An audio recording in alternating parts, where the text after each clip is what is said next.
نستعينه ونستغفره ونؤمن به ونتوكل عليه ونعوذ بالله من شرور أنفسنا ومن سيئات أعمالنا من يهده الله فلا مضل له ومن يضلله فلا هادي له ونشهد أن لا إله إلا الله وحده لا شريك له ونشهد أن سيدنا وسندنا ومولانا محمدا عبده ورسوله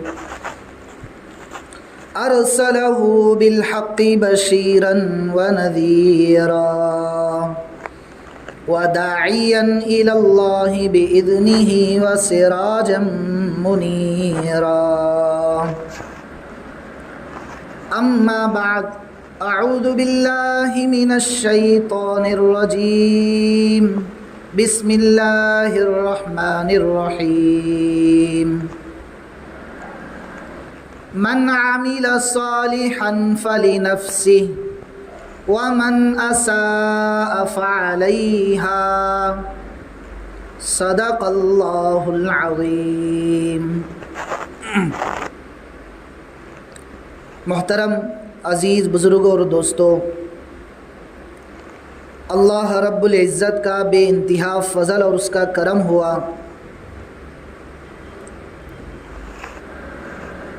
کہ اللہ رب العزت کی ذات نے ہم سب کو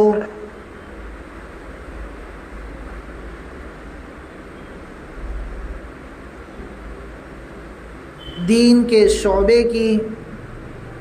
ایک عظیم عبادت کی ادائیگی کے لیے جمع فرمایا۔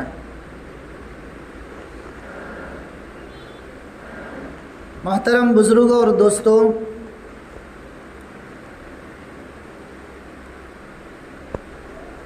انسان دنیا میں پیدا ہوتا ہے تو کچھ ذمہ داریاں اس کے کندھوں پر ڈال دی جاتی ہیں، جو عامةً دنیا کا ماحول ہے، اور ایک ذمہ داری اللہ رب العزت نے انسان پر ڈالی ہے، اور وہ یہ ذمہ داری ہے کہ دنیا میں آنے کے بعد اپنی چاہتوں کو قربان کر کے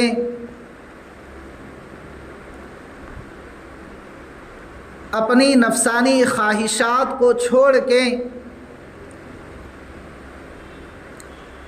اللہ کی مرضی کے مطابق، اللہ کی چاہتوں کے مطابق زندگی کو گزارنا ہے۔ یہ انسان کا سب سے بڑا بوجھ اور انسان کی سب سے بڑی ذمہ داری ہے،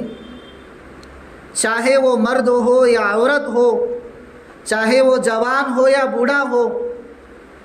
اس کی ذمہ داری یہ ہے کہ وہ اللہ کی مرضی کے مطابق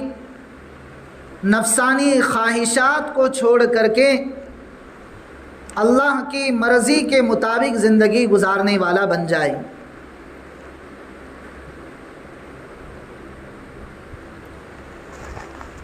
یہی پیغام اور یہی میسیج اللہ کے نبی صلی اللہ علیہ وسلم اس دنیا میں لے کر آئے، اور آپ نے ایک ایک فرد پر اس طریقے اور نہج سے محنت کی کہ وہ فرد اللہ سے جڑنے والا بن جائے اور شیطان کے راستے سے دور ہو جائے۔ اور یہی مقصد تھا میرے عزیز بزرگ اور دوستوں، انبیاء علیہم السلام کا دنیا میں آنے کا، کہ وہ انسان کو انسان بننا سکھانا آ گئے، وہ انسان کے اندر سے نفسانی خواہشات کو چھڑانے کے لیے دنیا میں آئے، اور وہ ایک اللہ وحدہ لا شریک لہ کی عبادت سکھانے کے لیے لوگوں کو دنیا میں اللہ تبارک و تعالیٰ نے انبیاء علیہم السلام کو بھیجا۔ میرے عزیز بزرگوں اور دوستوں، ہمیں یہ بات سمجھنی ہے کہ ہمارا دنیا میں آنا یہ کوئی بے مقصد نہیں ہے، بلکہ مقصد کے تحت ہے۔ ہمارا دنیا میں زندگی گزارنا یہ بغیر کسی مقصد کے نہیں ہے، بلکہ مقصد کے ساتھ میں، اور وہ مقصد یہ ہے کہ ہم اپنی دنیا کی زندگی کو اللہ کے احکامات پر عمل کرتے ہوئے، حضور صلی اللہ علیہ وسلم کے طریقوں پر عمل کرتے ہوئے، قرآن کریم کے احکامات پر اور اس کی تعلیمات پر عمل کرتے ہوئے زندگی گزارنے والے بنے، اور اس زندگی کو گزار کر کامیاب زندگی بنا کر ہم دنیا سے چلے جائیں۔ یہ ہمارا سب سے بڑا مقصد ہے۔ ورنہ میرے عزیز بزرگوں اور دوستوں، جس طرح سے دنیا میں آدمی کو، انسان کو اللہ نے دنیا میں بھیجا، اسی طریقے سے اللہ رب العزت نے جانوروں کو بھی دنیا میں بھیجا۔ چوپائے بھی آئے، درندے بھی آئے، چرندے بھی آئے، ہزاروں قسم کی مخلوقات دنیا میں آئیں، لیکن جو مقصد اللہ نے انسان کو دیا وہ مقصد ان جانوروں کو نہیں دیا، بلکہ وہ تمام طرح کی مخلوقات سوائے انسان کے، وہ تمام مخلوقات انسان کی خدمت میں لگی ہوئی ہیں۔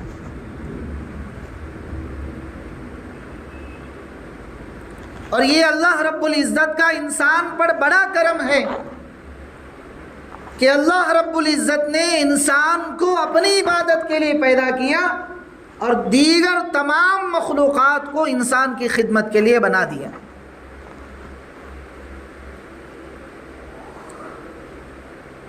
لیکن میرے عزیز بزرگوں اور دوستوں،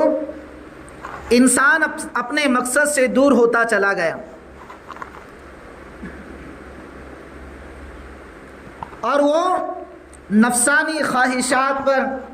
شیطان کے بتلائے ہوئے راستے پر اپنی زندگی گزارنا شروع کیا، جس کا نتیجہ یہ ہوا کہ انسان جہاں اللہ کا ہو کر رہنے والا تھا، وہاں وہ شیطان کا ہو کر رہنے لگا۔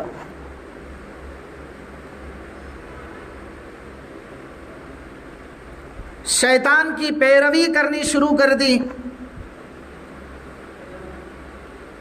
خواہشات پرستی انسان کے اندر آ گئی، اور وہ اللہ سے دور ہوتا چلا گیا۔ میرے عزیز بزرگوں اور دوستوں، انسان پر جو حالات آتے ہیں وہ حالات اس کے اعمال ہوتے ہیں۔ انسان پر اللہ رب العزت جو حالات بھیجتے ہیں، وہ چاہے حالات خوشی کے ہو یا وہ حالات غم کے ہو، وہ اس کے اعمال کا نتیجہ ہوتا ہے۔ اگر وہ اچھے اعمال کرتا ہوگا تو اللہ رب العزت اس پر اچھے حالات بھیجتے ہیں، اگر وہ برے اعمال کرتا ہوگا تو اللہ رب العزت اس پر برے حالات کو بھیجتے ہیں۔ اسی لیے قرآن کریم نے ہماری ذہن سازی کی کہ ظہر الفساد فی البر والبحر بما کسبت ایدی الناس، کہ دنیا میں اس خشکی میں یا سمندر میں یعنی تری میں جہاں کہیں بھی جو بھی حالات آ رہے ہیں وہ انسان کے اپنے ہاتھوں کی کمائی ہے۔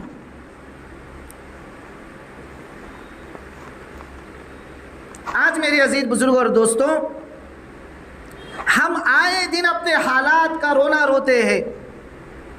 ہم اپنے پریشانیوں کو ڈھونڈ ڈھونڈ کر بیان کرتے ہیں، لیکن کبھی ہم اپنی زندگی میں یہ غور نہیں کرتے کہ کیا میری جو زندگی اللہ نے مجھے دی ہے، میں اس زندگی میں اللہ کے کتنے قریب ہو رہا ہوں اور اللہ سے کتنا دور ہو رہا ہوں۔ اعمالکم عمالکم، جیسے تمہارے اعمال ہوں گے ویسے تمہارے حق میں فیصلے کیے جائیں گے۔ آج ہر آدمی اپنی پریشانیوں کا رونا رو رہا ہے، اپنی تکلیفوں کو بیان کر رہا ہے، لیکن میرے عزیز بزرگ اور دوستوں،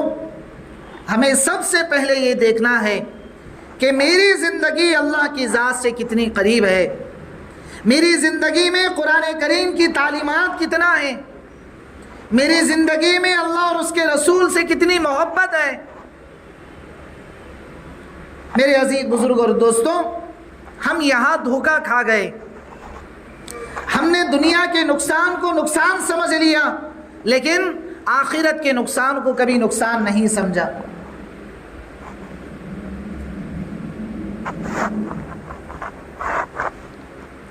میرے عزیز بزرگ اور دوستوں، ہمیں اس بات پر غور کرنا ہے اور اس بات پر جم جانا ہے کہ ہمیں جو اللہ نے دنیا میں بھیجا ہے وہ صرف اور صرف اپنی عبادت کے لیے بھیجا ہے۔ ہم دنیا میں نہ اونچے اونچے مکانات کے لیے بنانے کے لیے آئے، نہ ہم دنیا میں بڑی بڑی ڈگریوں کے مالک بننے کے لیے آئے، نہ ہم دنیا میں بڑے بڑے عہدوں پر فائز ہونے کے لیے آئے۔ میرے عزیز بزرگ اور دوستوں، یہ دوسرے نمبر کی چیز ہے۔ پہلے نمبر کی چیز یہ ہے کہ ہم دنیا میں اللہ کی عبادت کے لیے آئے، اور جنہوں نے اس حقیقت کو اور اس فلسفے کو سمجھا ہے، میرے عزیز بزرگ اور دوستوں، اللہ نے ان کی دنیا بھی کامیاب بنا دی ہے اور آخرت کی لامحدود زندگی کو بھی کامیاب بنا دیں گے۔ لیکن ہمیں اس حقیقت کو سمجھنا ہے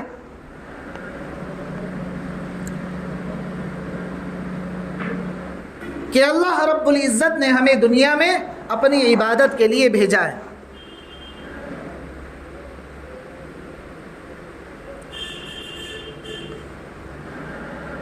ایسے بے شمار واقعات ہمارے بڑوں کے، ہمارے اکابرین کے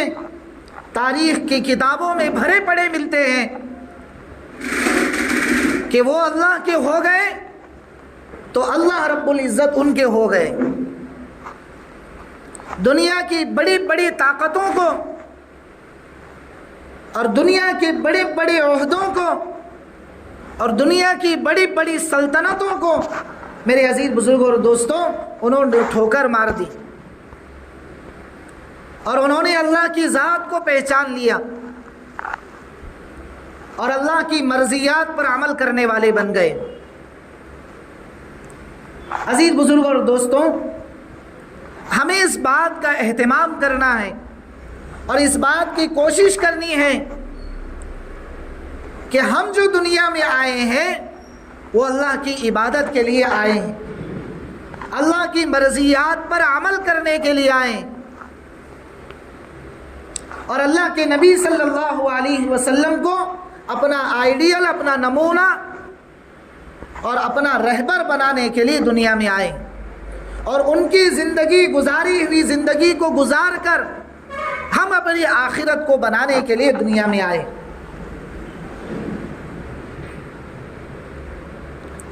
لیکن آج کا مسلمان اپنی اس ذمہ داری کے احساس کو بھول گیا اور وہ یہ سمجھ بیٹھ گیا کہ جو زندگی ہے وہ یہی دنیا کی زندگی ہے، جو کرنا ہے وہ یہی کر کر ختم کر دیں گے، اور ایسے کھلے عام زندگی گزارنا شروع کر دیا کہ اس کی زندگی میں اللہ کے احکامات نہیں رہے، اللہ کے نبی صلی اللہ علیہ وسلم کے طریقے نہیں رہے، اللہ کے نبی صلی اللہ علیہ وسلم کی تعلیمات اس کی زندگی میں نہیں رہی۔ کہ جس کی وجہ سے اللہ رب العزت نے آئے دن امت پر یہ حالات لانا شروع کر دیے۔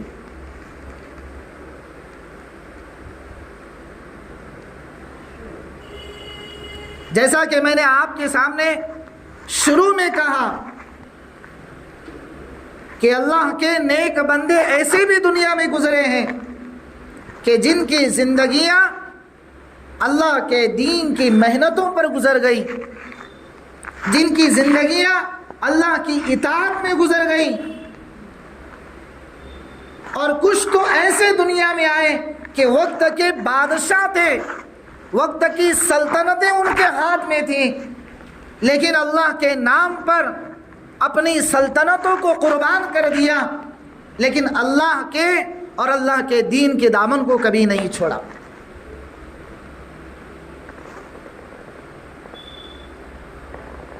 اور آج ہمیں اپنی زندگی میں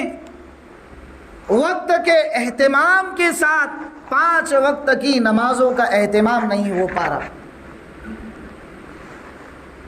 آج ہمیں اپنی شادیوں میں، اپنے غم کے موقع میں اللہ کے نبی صلی اللہ علیہ وسلم کے طریقوں کو لانا بہت مشکل ہو گیا۔ آج ہمارے معاشرے میں، ہماری سوسائٹی میں، ہماری برادریوں میں، ہمارے خاندانوں میں، ہمارے مارکیٹوں میں، ہماری تجارتوں میں ہمیں آج سچ کا ساتھ دینا بوجھ لگ گیا۔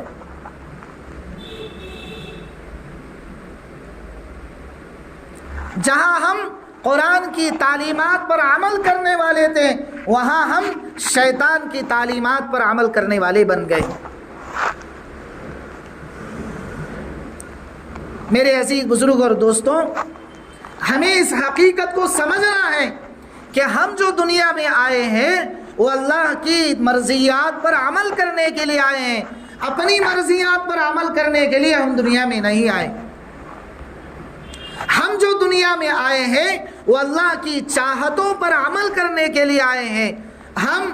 نفسانی خواہشات پر، نفسانی چاہتوں پر عمل کرنے کے لیے دنیا میں نہیں آئے۔ حضرت ابراہیم ابن ادہم رحمت اللہ علیہ وقت کے بادشاہ ہیں، بلخ کی پوری سلطنت ان کے ہاتھ میں اللہ نے دی، لیکن جہاں دین کا تقاضا آیا، جہاں اللہ کے نام پر قربان کرنے کا تقاضا آیا، میرے عزیز بزرگ اور دوستوں، انہوں نے اس کو چھوڑ دیا۔ حضرت ابراہیم ابن ادہم رحمت اللہ علیہ وقت کے بادشاہ بھی بنے اور وقت کے اللہ والے بھی بنے، وقت کے نیکوکار، پرہیزگار، متقی بن گئے۔ ایک مرتبہ جنگل میں بیٹھ کر اللہ کا ذکر کر رہے ہیں، اللہ کی یاد میں مست ہیں، تو ان کے وزیروں کا ایک وفد ان کے سامنے سے گزرا اور وہ دیکھ کر کہنے لگے، حضرت کہاں آپ کی بلخ کی سلطنت اور کہاں یہ جنگل؟ آپ کو کیا ضرورت ہے؟ آپ اس سلطنت پر رہتے ہوئے بھی اللہ کی عبادت کر سکتے ہیں، اللہ کی مرضیات پر عمل کر سکتے ہیں، اللہ کی بتائی ہوئی تعلیمات اور قرآن کریم کی تعلیمات پر عمل کر سکتے ہیں، اور آپ اتنی بڑی بلخ کی سلطنت کو ٹھکرا کر اور آپ یہاں جنگل میں اللہ کا ذکر کر رہے ہیں، اور وہاں سلطنت خالی پڑی ہوئی ہے، کوئی سنبھالنے والا نہیں، اس لیے آپ وہاں پر چلیں۔ وزیروں کے اس درخواست پر حضرت ابراہیم ابن ادہم رحمت اللہ علیہ فرمانے لگے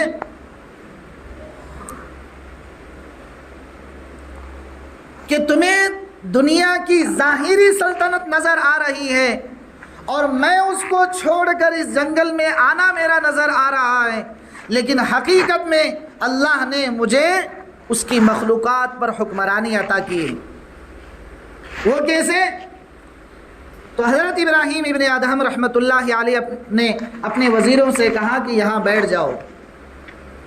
سمندر کے کنارے وہ جنگل تھا،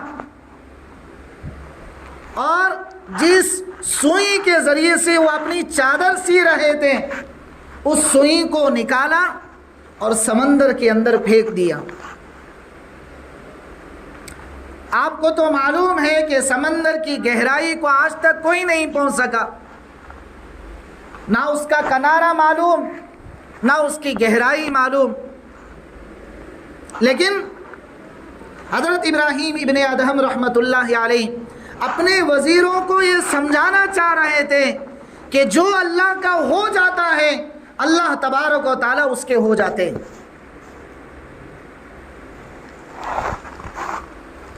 وہ سوئی سمندر میں گر گئی تو آپ وزیروں سے کہا کہ بھائی اب میری سوئی سمندر میں گر گئی ہے، اب تم یہ نظارہ دیکھو. وہ کہنے لگے کہ جس بلخ کی سلطنت کو میں چھوڑ کر آیا ہوں وہ اللہ نے مجھے ایسی سلطنت عطا کی ہے کہ اس کی مخلوقات بھی میری بات ماننے کے لیے تیار ہے. اور سمندر کی طرف اشارہ کر کے سمندر کی مچھلیوں کو حکم دیا کہ اے سمندر کی مچھلیوں، تم بظاہر اللہ کا حکم مانتی ہو، لیکن آج تمہیں اللہ کا ایک فقیر یہ فریاد کر رہا ہے کہ تمہارے سمندر میں جو میں نے سوئی پھینکی ہے وہ مجھے سوئی واپس لا کر دے دو. سب وزیر حیران پریشان کہ حضرت سوئی تو چھوٹی سی ہوتی ہے، وہ تو سمندر میں گر گئی، اب کہاں سے ملنے والی. حضرت ابراہیم ابن ادہم رحمۃ اللہ علیہ کہنے لگے تم اللہ کی قدرت کا کرشمہ تو دیکھو. دیکھتے ہی دیکھتے پورے سمندر کی مچھلیاں اپنے منہ میں سوئی کو لے کر حاضر ہو گئی. حضرت ابراہیم ابن ادہم رحمۃ اللہ علیہ کہنے لگے دیکھتے ہو یہ اللہ کی قدرت کے کرشمے کہ جو اللہ کا ہو جاتا ہے، جو اللہ کی مرضیات پر عمل کر جاتا ہے، اللہ تبارک و تعالی دنیا کی ساری مخلوقات اس کے تابع کر دیتے ہیں. اسی پر بس نہیں، حضرت ابراہیم ابن ادہم رحمۃ اللہ علیہ کہنے لگے مچھلیوں کو خطاب کر کے کہ جو سوئی میں نے سمندر میں ڈالی ہے مجھے وہی سوئی واپس چاہیے، مجھے دوسری دھاتوں کی سوئی نہیں چاہیے. میرے عزیز بزرگ اور دوستوں، حضرت ابراہیم ابن ادہم رحمۃ اللہ علیہ کے اس حکم کو ایک مچھلی پانی میں غوطہ لگاتی ہے اور واپس جا کر جو سوئی وہ سمندر میں پھینکے ہوئے تھے اسی سوئی کو واپس لا کر ان کے سامنے خدمت میں پیش کرتی. حضرت ابراہیم ابن ادہم رحمۃ اللہ علیہ اپنے وزیروں کی طرف مخاطب ہو کر فرماتے ہیں کہ جو میں نے بلخ کی سلطنت اللہ کے نام پر قربان کر دی ہے تو اللہ رب العزت نے مجھے اس کا صلہ اور بدلہ یہ دیا ہے کہ اپنی دوسری مخلوقات پر میری سلطنت کا حکم چلا دیا. یہ میرے عزیز بزرگ اور دوستوں اللہ کی طرف سے مددیں ہوتی ہیں، اللہ کی طرف سے نصرتیں ہوتی ہیں، اللہ کے وعدے پورے ہوتے ہیں کہ جو اللہ کا ہو جاتا ہے اللہ اس کے ہو جاتے ہیں. دنیا کی طاقتیں تو اس کے سامنے کچھ نہیں ہیں. حضرت ربیعی بن عامر رحمت رضی اللہ عنہ اور رستم کے دربار میں پہنچے اور رستم کے جو دروازے اور اس کے جو کرسیاں بنائی ہوئی تھی وہ سونے سے بنائی ہوئی تھی. وقت کا گورنر تھا، وقت کا گورنر، اور اس کے دربار میں حضرت ربیعی بن عامر رضی اللہ عنہ پہنچ رہے ہیں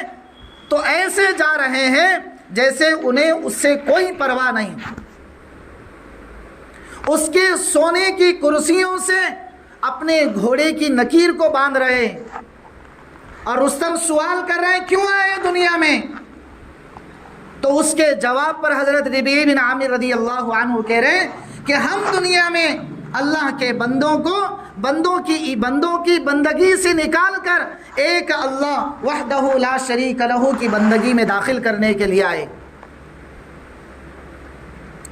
یہ میرے عزیز بزرگ اور دوستوں، یہ جو اللہ کے ہو جاتے ہیں اللہ ان کے ہو جاتے ہیں۔ اس لیے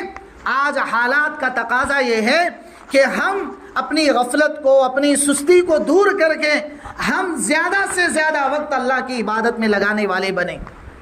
اللہ کے ذکر میں لگانے والے بنیں، قرآن کریم کی تعلیمات پر عمل کرنے والے بنیں۔ آج حالات کے تقاضے ہمیں یہ جھنجھوڑ رہے ہیں کہ ہم اللہ کی مرضیات پر عمل کرنے والے بنیں، ہم اپنی نفسانی خواہشات کو چھوڑنے والے بنیں، کہ جو نفسانی خواہشات کو چھوڑتا ہے اللہ رب العزت اس کے ہو جاتے ہیں۔ ہم اپنی من چاہتوں کو چھوڑ کر رب چاہتوں والی زندگی گزارنے والے بنے۔ اسی لیے میں نے شروع میں قرآن کریم کی آیت کریمہ آپ کے سامنے یہ پڑھی کہ جو اچھے اعمال والی زندگی گزارتا ہے اللہ تبارک و تعالی اس کے اوپر حالات بھی اچھے لاتے ہیں، اور جو برائی کی زندگی گزارتا ہے، گناہ کی زندگی گزارتا ہے، اللہ رب العزت اس پر حالات بھی برے ہی لاتے ہیں۔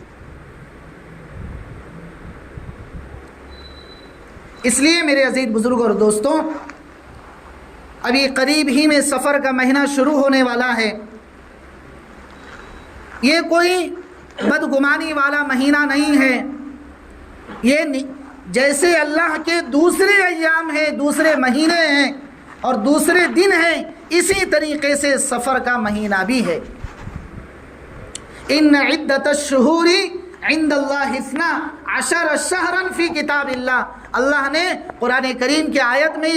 یہ بات ہمیں سمجھائی ہے کہ سال کے 12 مہینے یہ اللہ کے بنائے ہوئے ہیں، اس میں کسی طرح کی کوئی نحوست نہیں ہے۔ اللہ اگر چاہیں گے تو ہمارے اعمال کے نتیجے میں اچھے حالات لائیں گے، اور اگر چاہیں گے تو ہمارے برے اعمال کے نتیجے میں برے حالات لائیں گے۔ کسی مہینے میں، کسی گھڑی میں، کسی وقت میں کوئی برائی نہیں ہے، بلکہ تمام مہینے یہ اللہ کے بنائے ہوئے۔ اور جس طریقے سے 11 مہینے اللہ نے بنائے ہیں، اسی طریقے سے 12واں مہینہ سفر کا مہینہ بھی اللہ نے ہی بنایا ہے۔ اس کو کسی شیطان نے نہیں بنایا کہ جس کی وجہ سے آج ہمارے عقیدے بگڑ چکے ہیں، آج ہم شادیاں طے نہیں کرتے، آج ہم کوئی اس سفر کے مہینے میں کوئی خوشی کا موقع نہیں رکھتے، ہم سفر کے مہینے میں کوئی اچھا کام نہیں کرتے، جس کی وجہ سے میرے عزیزوں ہمارے عقائد خراب ہو گئے اور ہم اللہ سے دور ہونے والے بن گئے۔ دین نام ہے 5 شعبوں کا، کتنے؟ 5 شعبوں کا نام دین ہے۔ ہمارے عقائد، ہمارے معاملات، ہماری معاشرت اور ہمارے اخلاق اور ہماری سوسائٹی اور ہماری برادری، میرے عزیز بزرگ اور دوستوں، اس سے ہمارا اسلام بنتا ہے، ہماری زندگیوں میں قرآن کی تعلیمات آتی ہیں۔ اگر ہم اپنے عقیدوں کو خراب کر کے کتنے ہی نمازیں پڑھ لیں، کتنے ہی حج کر لیں، کتنے ہی عمرے کر لیں، اگر ہمارے عقیدے اللہ کی ذات سے صحیح نہیں ہیں تو نہ ہماری نمازیں ہمیں کام دیں گی، نہ ہمارے حج ہمیں کام دیں گے، نہ ہماری عمریں ہمیں کام دیں گی، بجائے فائدہ ہونے کے ہمیں زیادہ سے زیادہ نقصان ہو جائے۔ سفر اصل میں اس کا معنی ہوتے ہیں 0۔ کیا معنی ہوتے ہیں اس کے؟ اسی لیے اللہ نے 12 مہینوں کے نام بھی ایسے رکھے کہ اس کو سننے والا اور پڑھنے والے کو خود بخود یہ احساس ہو جاتا ہے کہ بھائی ہر مہینہ بابرکت ہے۔ سفر کے معنی ہوتے ہیں 0، لیکن ساتھ میں ہم ایک لفظ لگاتے ہیں سفر المظفر۔ کیا کہتے ہیں؟ سفر المظفر۔ یہ جو مظفر ساتھ میں لگایا ہے یہ ہمارے باطل عقائد کو ختم کرنے کے لیے اللہ نے لگائے، اور مظفر کے معنی ہوتے ہیں کامیابی، اچھائی، نیکی، پرہیزگاری۔ تو یہ مظفر کے معنی ہیں جو لغت میں الگ مل جاتے ہیں۔ تو اللہ یہ ہمیں سمجھانا چاہتے ہیں کہ سفر کا جو مہینہ جو ہم اپنے ہر خوشی کے موقع کو ہم گنوا دیتے ہیں، اور ہر خوشی ہم سفر کے مہینے میں نہیں کرتے، اور ہم الگ الگ طرح کے خرافات میں مبتلا ہو جاتے ہیں۔ اللہ رب العزت کہتے ہیں کہ سفر المظفر اس مہینے کو کہا کرو تاکہ تمہارے باطل عقائدوں کی تردید ہو جائے اور تم اس مہینے میں خوشی بھی رکھنے والے بنو اور غم بھی رکھنے والے بنو۔ تو اس لیے میرے عزیزوں، نہ کسی وقت میں، نہ کسی مہینے میں، نہ کسی لمحے میں کوئی برائی نہیں ہے۔ برائی حقیقت یہ ہے کہ اگر ہمارے اعمال برے ہیں تو وہ نتیجہ بھی برا ہی ملتا ہے، اور اگر ہمارے اعمال اچھے ہیں تو اس کا نتیجہ بھی اچھا ہی ملتا ہے۔ اسی لیے میں نے آپ کے سامنے قرآن کریم کی آیت کریمہ کو اسی مناسبت سے اور اسی موضوع اور اسی مہینے کی مناسبت سے رکھا ہے کہ اللہ رب العزت فرماتے ہیں کہ جو اچھی زندگی گزارتا ہے اس کے اوپر حالات بھی اچھے آتے ہیں، اور جو برے زندگی اور گناہ کی زندگی گزارتا ہے اللہ رب العزت اس پہ حالات بھی برے ہی لاتے ہیں۔